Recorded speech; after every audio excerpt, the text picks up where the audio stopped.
Meus amigos e irmãos, o coronavírus está assustando todo mundo. Depois de se propagar na China e ganhar a Europa, agora cresce vertiginosamente o número de pessoas contaminadas nos Estados Unidos. Lá, o presidente Donald Trump foi às redes sociais pedir para que os cientistas acelerassem o processo de descoberta de tratamento adequado e de uma vacina contra o coronavírus. Alguns cientistas responderam prontamente, dizendo que Trump passou os últimos 4 anos atacando a ciência, atacando o conhecimento, e agora estava pedindo ajuda dos cientistas. Para alguns deles, conforme eles declararam, a ciência requer tempo e investimentos, coisas que Donald Trump nunca prestou atenção e nunca valorizou nesses anos de mandato à frente dos Estados Unidos. Pois bem, nesses últimos dias, o presidente Jair Bolsonaro foi lá para uma reunião, para um acordo militar com os Estados Unidos, levou uma comitiva, e na volta se descobriu que membros da sua comitiva, inclusive ele, estavam suspeitos de ter contraído o vírus Covid-19. Alguns testaram positivo, inclusive um dos seus principais secretários está em tratamento, não é? Porque testou positivo para o coronavírus. E o presidente Jair Bolsonaro, com seu filho Eduardo e outros membros da comitiva, ficaram em observação aguardando o resultado dos exames, não é? E o que é que aconteceu? O primeiro resultado para o coronavírus do presidente Jair Bolsonaro deu negativo. Como você reagiria se estivesse assediado por um vírus perigoso e de repente você fosse, informado de que o resultado foi negativo, de que você não tem o vírus? Com certeza você reagiria com alívio, com paz, com tranquilidade, não é verdade? Se você professa alguma fé, provavelmente você agradeceria a Deus. Obrigado, Senhor, por mais uma chance, não é verdade? O que fez o presidente Jair Bolsonaro? Foi às redes sociais e mandou uma banana, como ele costuma fazer com a imprensa, para os seus inimigos reais e imaginários. Antes disso, o seu filho, Eduardo Bolsonaro, ele plantou a notícia de que o resultado seria positivo junto a uma imprensa, a um órgão de mídia lá dos Estados Unidos, a Fox News. Fox News. O que é que pretendia Eduardo Bolsonaro? Que as grandes redes de comunicação do Brasil anunciassem o teste positivo para Bolsonaro e depois ele ia correr para as redes sociais, onde está, os seus seguidores, os seus fanáticos, e dizer, olha como a mídia é mentirosa. Eles precisam disso, para fazer valer as suas inverdades, as suas fake news, as suas distorções da realidade. Como a grande mídia, sendo ruim, não sendo democrática, tendo parte da responsabilidade pelo estado de coisas que nós estamos vivendo, como a grande mídia já manjou, as artimanhas do clã Bolsonaro, então os grandes órgãos de imprensa ficaram todos esperando o resultado do exame. A estratégia não funcionou. Ainda assim, o Eduardo correu, foi lá tripudiar nas redes sociais, e dizer que uma mídia tinha inventado a mentira, sendo que ele mesmo foi quem deu a informação lá para a Fox News. Bom, adiante, nós tivemos aí, durante a semana também, a morte do ex-ministro do governo Bolsonaro, o Gustavo Bebiano, que foi uma pessoa que se deslumbrou com Bolsonaro, assumiu a campanha, esteve nos bastidores do governo e, diz ele, foi demitido por causa das intrigas de Carlos Bolsonaro, a quem ele acusa de ter transtornos psiquiátricos. Em recentes entrevistas ele tinha dito isso.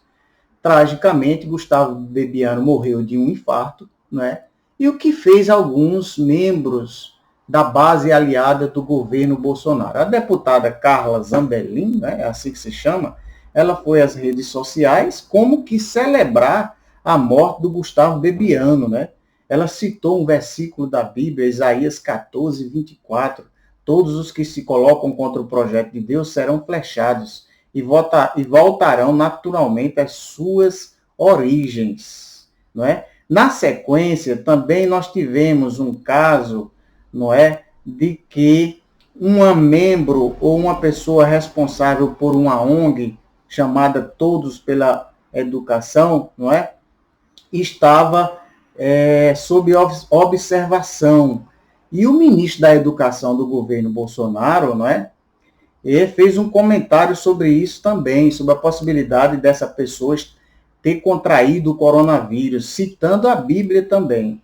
E ele citou, não é, o Salmo 94, versículo 23. O Senhor fará recair sobre eles a sua própria iniquidade e os destruirá na sua própria malícia. O Senhor, nosso Deus, os destruirá.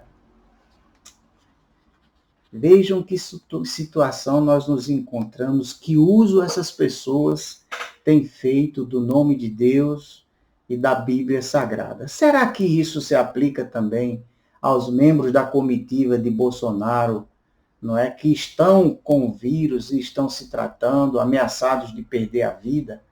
Esse pessoal, diante de uma tragédia, diante de ameaças, não é, diante do perigo da doença, eles estão reagindo com mais ódio, não é? Com mais insensatez, não é? Com mais rancor, não é? Usando e abusando da fé, do nome de Deus e de textos sagrados. Agora mesmo, hoje, né, domingo, dia 15 de março, né, havia uma programação dos bolsonaristas, um evento, né, programado contra o STF, contra o Congresso Nacional. Eu não sei o que eles pretendem. Eles pretendem fechar o STF, o Congresso Nacional, dar as chaves para o Jair Bolsonaro e mandar o Jair Bolsonaro fazer as leis que quiserem, mandar como quiserem no país, fechar a imprensa também. Esse é o mundo que esse pessoal sonha, não é?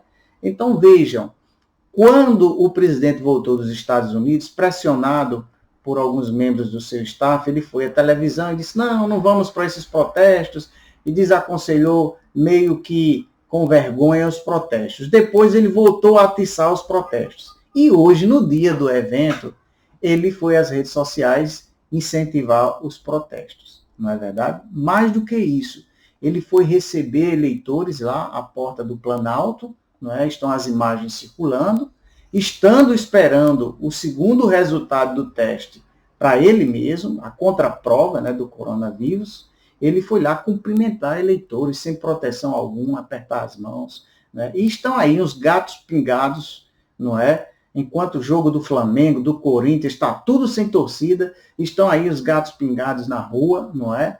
Levantando bandeiras pelo AI-5, pela volta da ditadura, pelo fechamento da democracia brasileira, em tempos em que se aconselha recolhimento, não é, proteção, para que o vírus não se propague em terras brasileiras. Amigos, façam vocês mesmos julgamento sobre tudo isso que está acontecendo ao país. O que mais me inquieta não é esse pessoal, não é? Eles vão passar, não é? Eles vão, daqui a um tempo, nem se terá, não é, notícia desse período de trevas que nós estamos vivendo, senão nos livros de história. Né? Porque o que eles estão semeando não vai prosperar. Mas o que me incomoda é esse pessoal fazer uso da fé, do nome de Deus, de textos sagrados, né? E para promover o seu ódio, para promover a sua própria infelicidade, né? A sua própria incapacidade, não é? De sinalizar tempos de paz, tempos de prosperidade, tempos de harmonia entre os brasileiros. Nós saímos de um ano de 2019 que foi uma tragédia. Redução de direitos, não é? Dos mais pobres, dos trabalhadores, desinvestimento nas áreas sociais, um PIB pífio, não é? Milhões de desempregados sem perspectiva nenhuma. E aí começamos 2020, não é? Ameaçados por essa tragédia do coronavírus. E como é que as pessoas que estão no poder estão reagindo? Mais ódio, mais irracionalidade, mais divisão, mais mentira, mais inverdade, mais violência simbólica. Vamos pedir a Deus, não é? Que a nossa atmosfera melhore. E vamos pedir proteção, né, em relação a tudo isso, inclusive e principalmente proteção contra o Covid-19. Deus nos abençoe e um abraço a todos.